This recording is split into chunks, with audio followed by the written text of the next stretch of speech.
দেশের ধর্ষণ আইন পরিবর্তন করে দ্রুত বিচার ট্রাইব্যুনালের মাধ্যমে মাগুরার শিশু ধর্ষণের ঘটনায় অপরাধীদের এই নতুন আইনে দৃষ্টান্তমূলক শাস্তির দাবি জানিয়েছেন বুয়েটের শিক্ষার্থীরা।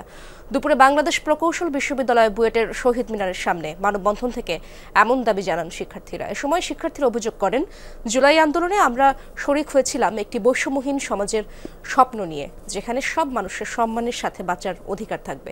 কিন্তু সবচেয়ে দুঃখজনক বাস্তবতা হলো, স্বৈরাচার পতনের পর দেশের আইনশৃঙ্খলা পরিস্থিতির যে নাজুক অবস্থা দাঁড়িয়েছে, তার প্রধান শিকার হচ্ছেন এদেশের নারী ও শিশুরা। সম্প্রতি দেশে ঘটে যাওয়া সকল নারী নির্যাতনের ঘটনায় অভিযুক্তদের দ্রুত আইনের আওতায় আনার দাবি জানান বুয়েটের শিক্ষার্থীরা। নারীর নিরাপত্তা নিশ্চিত করার ক্ষেত্রে এ অবস্থায় অন্তর্বর্তীকালীন সরকারের পদক্ষেপ দৃশ্যমান ও সন্তোষজনক নয় বলে আমরা মনে করছি। সম্মানের সাথে বাঁচার অধিকার আছে, তাই ধর্ষণ ও নিপীড়নের বিরুদ্ধে আমরা একতাবদ্ধ। ধর্ষকের সর্বোচ্চ শাস্তির দাবিতে আমাদের অবস্থান সুদৃঢ়।